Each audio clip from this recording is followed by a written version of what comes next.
brave is the hero's form of love. And when we start seeing one another as brave and we start identifying that struggle is real and that it is universal and that we all have pain, and then to look at one another and be like, oh man, but you are so stinking brave. That has changed my life. Hi, friends. Welcome to Stories from 100 Days to Brave, a podcast where we hear real stories of friends who took the brave first steps to become who they truly are. I'm your host, Annie F. Downs. Y'all, I can't tell you how pumped I am to welcome you to this brand new podcast. Over the years, it's been such an incredible and humbling experience to watch God at work in your lives. So many of you have told me the most amazing stories of courage and love and redemption that you put into motion after you read 100 Days to Brave. You guys are so outrageously amazing that I could not keep these stories to myself. I had to share some of them with you. And I'm excited for you to hear the stories of 10 brave women who decided to walk on the path toward a braver life and see what God had in store for them. Okay, so today we're going to talk about how sometimes bravery looks a little different than you think it would. Bravery isn't always this big, loud act of courage that runs around like a little kid who's eaten 7 pixie sticks, shouting, "Hey, look at me, I'm being brave." Sometimes bravery is quiet, and sometimes it's just a crawl. It's putting one foot in front of the other, even when it's hard, especially when it's hard. Our brave story today is someone who is really dear to me because I've actually known her since middle school. Her name is also Annie, the only other Annie I knew until I moved to Nashville, Annie Thrasher. And I'm thrilled for you to meet her because Annie shows us even when our lives don't turn out exactly how we thought they would, and even when we find ourselves in a pit, we can still choose to be brave. And our brave choices add up so that slowly but surely we can crawl out and come back into the light and become who we were supposed to be all along. Hi, I'm Annie Thrasher. I am a 40-year-old single mom who runs my very own art company and lifestyle brand under the name of Rock On Barefoot. And basically what that means is when you're down to nothing, especially maybe you don't even have a good pair of shoes on your feet, you have to keep going and you have to keep rocking on, and preferably with a little bit of style. As an artist, I've been able to incorporate moving on from hardship and expressing myself in creative ways, and then actually being able to inspire other people who maybe are going through other challenging times and saying there is a path through, but you actually have to do it. I've actually known Annie since middle school. My first initial encounter with Annie, I was absolutely kind of horrified that there was another cute Annie in the same middle school and that there would possibly be boys that would have the same crush. There was a guy in my 6th grade class who had a crush on me just because my name was Annie. And he had transferred his original crush on Annie Downs to me now, Annie Thrasher, simply, I guess, because it was more accessible because we were in class together and he wasn't in class with Annie anymore. So anyway, we ended up having a ton in common. And by the time we hit high school, we shared chorus class was really where we connected. Annie had a great sense of humor. She was just somebody, she is still somebody that I just want to be around. She has a zest for life, probably the single greatest laugh I've ever heard, ever. And she was like that in high school. And she just was enchanting to be around. She actually got me kicked out of history class one time. We were in class, we sat next to each other, and the teacher sneezed. I mean, it's not that funny at all. But when you sit next to Annie Downs in your high school class, it turns into a riot. She drew a little stick figure. Oh, she's going to hate me for saying this. She drew a little stick figure of a bent over, I guess, teacher who was sneezing and passing gas at the same time. She's at the corner, top of her paper, and she just slides her paper over it. And I look down and I see this stick figure, and it's perfectly executed comedy, because in that moment when I see the stick figure, I imagine that when the teacher sneezed, she accidentally tooted, and I lose all composure. And I am trying to keep the audible laughter in. And so it's coming through and I'm turning bright red and my eyes are literally like just burning with hot tears.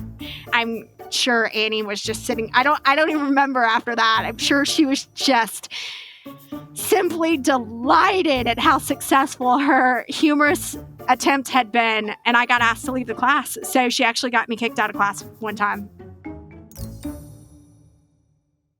One thing that I always walked through in my early life was absolutely believing that God had a plan for my life and that it was going to look exactly the way that I thought it should. And that, of course, as I have aged, has grown into be probably the biggest joke I've ever told myself in my whole entire life. The picture went something like I was going to get married young, 19. I was going to be a pastor's wife, maybe a missionary's wife. He, of course, would be devastatingly handsome and successful, and somehow we would be a lot wealthier than other people in the ministry, and that we were going to live an adventurous and loving life, and I would have babies and be able to keep a perfect home and a perfect figure, and life would just be magical. And I thought as a kid, as a young lady, that if I loved Jesus and I knew that Jesus loved me, that was enough. And that somehow translated into my life is going to be easy. My life is going to be pretty. My life is going to go the way I want it to go. And that is absolutely not the way that it turned out. One of the pillars of my identity is absolutely being a single mom and everything that comes with that. I don't think it's a job that anyone would ever sign up for on purpose. And yet it is such an unbelievably powerful part of who I am and why I operate the way that I operate. So it all kind of goes back to me being quite young and thinking that I had enough wits and enough cleverness to be able to navigate life without a college degree. So I went straight into corporate America young and was able to make a pretty decent wage and live my own life and not really have to answer to anybody or anything. And even though I was absolutely a Christ follower and a believer and believed that my life had a mark on it as a servant of Christ, I really started going down a very destructive path of substance abuse, alcohol, promiscuity, just not a really pretty picture. So I'm in the middle of this lifestyle and I go through these series of horrendous events and I ended up losing my job, couldn't afford my apartment, and I'm in that downward slide and pride has me by the neck and is saying, don't tell anyone what's going on. You're going to be able to talk your way through this. And so I didn't tell anyone that I was struggling. I didn't tell anyone that I was at the end of the money. I didn't tell anyone I was about to lose everything. But I meet this guy and he is absolutely enchanted by me, even though I'm a total train wreck. I am not enchanted by him because he is an active duty Marine. And at the time, it was the end of 2002, and our country was ramping up towards war. And there was nothing about that lifestyle that I was attracted to, but he pursued me. And my life was falling apart. And to have this guy interested in me, even though I was out of money and out of work and about to be out of a house, was quite lovely. I don't know, exciting. So, fast forward a little bit. I lose my apartment because, that's what happens when you don't pay your rent. They actually send a sheriff and knock on your door, and then they throw all your stuff out on the front lawn. And this Marine was there for me. I didn't feel any judgment. I didn't feel any condemnation. I start living in my car. He's stationed up at Camp Lejeune, and he's coming home every weekend, so at least I can stay with him at his parents' house and have a bed. And it doesn't take long of sharing a twin-size bed in a tiny little country house before you find out that you're pregnant. So 3.5 months after I met this guy, and about 3 months after I lost my apartment and started living in my car, I'm not feeling well. The Marines back up in North Carolina. I'm hanging out with some friends. And I actually convinced one of my friends to steal a pregnancy test for me from Walmart. I don't have the guts to do it myself, but I suspect I'm pregnant. And so living in my car, I didn't have a place to take the pregnancy test. So we went to the closest Waffle House, and I actually took the pregnancy test in the Waffle House bathroom late at night. And I knew I was pregnant. But when I saw that the pregnancy test was positive, I knew I needed to call the Marine. So this was still in the days of payphones. I went outside and I called him collect from a payphone, and I told him that he was going to be a dad. And it's probably my favorite moment with the Marine ever because he responded with total joy. He declared at that moment, well, you'll come up this weekend and we will get married. And so that was the grand proposal. And I had no idea how to feel, but I was thankful that he seemed to be open to raising this baby with me and living this life with me. So I went up that weekend. It was like 3 days later. I got up and I put on a baby blue pantsuit, and he still smelled like tequila and strip clubs. That was awesome. And I looked at him and I thought, I have no idea who this guy is, but I am carrying his child and he's about to leave for war and I need a place to live. So this is what we're going to do. And we went to the courthouse and we got married. 8.5 months later, I had Jacob. The Marine was gone. Let's see, he left a little less than a month after we got married, and he was gone for 6.5 months. So when he came back from Iraq the first time, I was ready to pop. We were strangers. I wrote to him every day when he was in Iraq, and I would write him love letters about how amazing our family was going to be and how I couldn't wait to spend time with our son and him in the future. But when he came home, it became more clear that I didn't even know the human being that I had married. The Marine has to re-up his contract with the Marine Corps, and somewhere in the middle of that, he gets orders to go back to Iraq. It literally was within a 48-hour period, but my friends and I, we recount the story. I believe I actually found out I was pregnant the second time, the same exact day that he got orders back to Iraq. So that's when this whole story just got really intense. We had also already survived our first extramarital affair on his behalf, of course, and we bought a house and I started a company and we were in the throes of being young parents, being homeowners, being career people. You know, you throw in a little bit of war and a little bit of infidelity, and why not make another kid? I found out I was pregnant with Lola.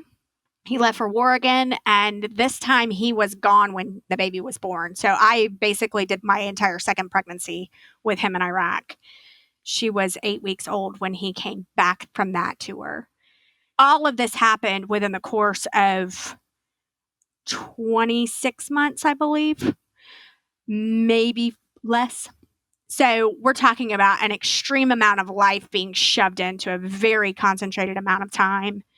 Ultimately, at the end of the day, when he came back from his second tour, I have a tiny infant in my arms, and then I have this wild, blue-eyed toddler that I'm trying to hold on to. And I know that the man who is approaching me, who's walking towards me, is just not, he doesn't have what it takes to be my partner anymore. Part of the harshest reality is waking up and wondering if he ever did. I've learned that being brave doesn't always look like some amazing, flashy deed. Sometimes being brave is simply just a crawl. So, in order for me to realize that sometimes being brave is just a crawl, I actually had to be in an entire season of my life where I barely did anything but crawl. In my children's young elementary age bracket, my entire responsibility, I felt like, revolved around making sure they got up, they got fed, they were clothed, they were bathed, and I was struggling with every normal thing that a young 20-something-year-old woman would normally be struggling with. And I didn't have a partner. And I was also suffering from some pretty strong substance abuse and addiction issues. So what had started off as partying in my late teens, early 20s turned into a pretty serious relationship with alcohol by the time I was 27, 28 years old. I put on a good show. I would get my kids up and get them off to school, and I would work and I would check off all of the boxes. But then in the evening time, I would stay engaged with the kids for as long as I needed to. And then as soon as I got them in the bed, I would check out.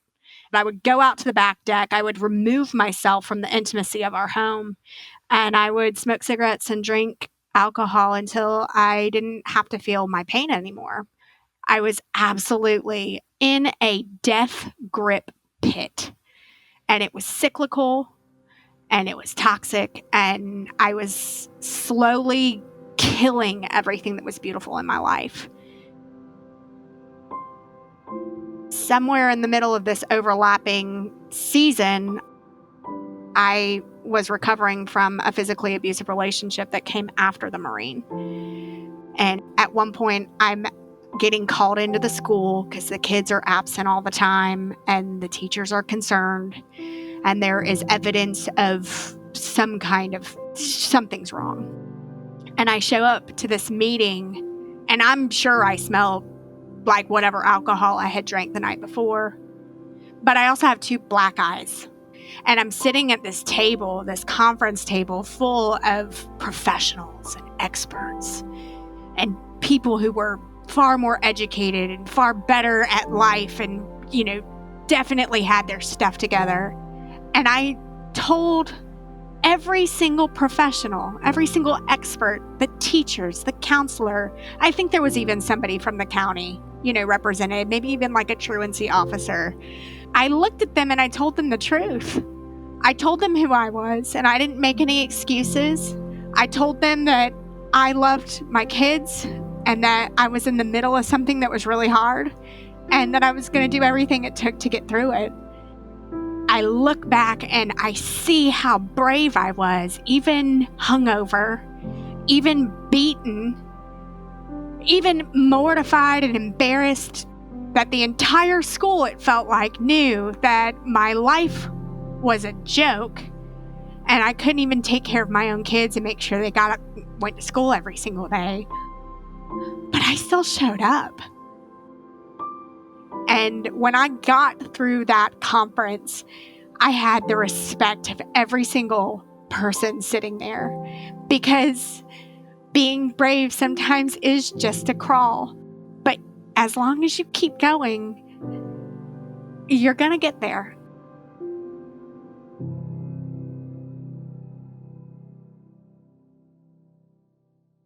Annie, I've just always been inspired about who she is as a woman, who she is as a human being. And she's always had this beautiful light around her and around her energy and around her effort. And I've just always been fascinated and wanted to stay engaged in that. So when she published 100 Days to Brave, I actually wrote to her because I was too broke for Christmas presents that particular year. I think that it had been released. But I wanted to give a copy to my daughter, Lola, who is the hugest Annie F. Downs fan on the planet. P.S., by the way, there is not a bigger one. And I asked Annie if she would do me the favor and sponsor me a book and make it out to Lola so that I could give Lola a Christmas present.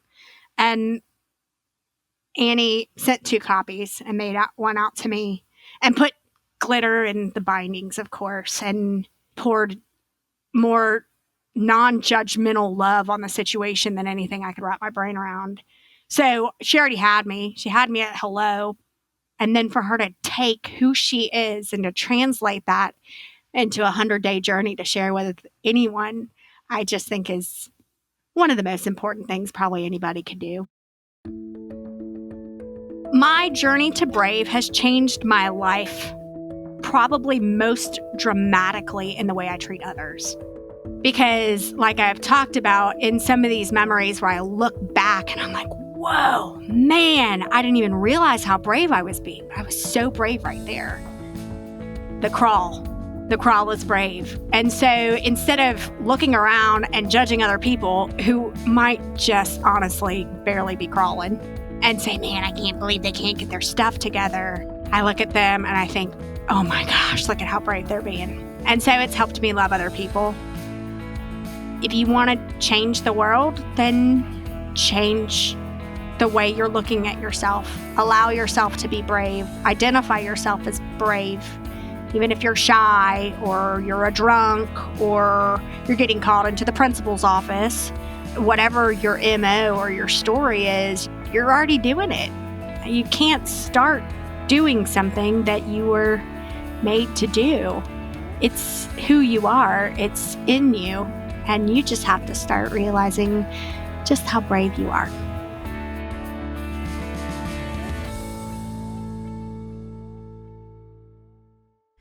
Y'all, I legit have chills. I'm so inspired and have been for a long time by Annie's courage and her vulnerability.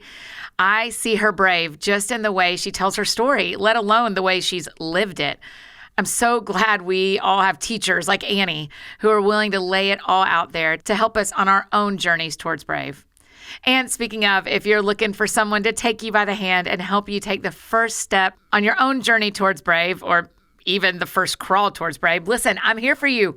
I've written you a brand new handy guide called the 100 Days to Brave Guided Journal. Yes, friends, 100 Days to Brave is now a journal. And for every entry, I've pulled together my favorite thoughts on bravery and courage. And I ask you some questions to sort of check your heart and help you see where God might be working a brave thing in your life right this very moment. You can find the 100 Days to Brave Guided Journal anywhere you buy books. And I hope you check it out and maybe get a copy for a friend because I think it will serve you. Hey, and I'd love to hear your thoughts about this episode and this particular story. You can tag me, Annie F. Downs. That's how you find me on Instagram, Twitter, Facebook, everywhere you want to find me. That's how you can find me, Annie F. Downs. So use the hashtags stories from 100 Days to Brave and 100 Days to Brave. They're in the show notes, and use the actual number 100. And if you want, we'd love for you to share this story. And I'll tell you right now, the brave life may not be easier. It may require more courage of you, but I promise at the end of it all, there is so much joy. And that's what we were made for. You were made to be brave, and you are certainly made for joy. All right, friends, thanks for being here, and we'll see you next time.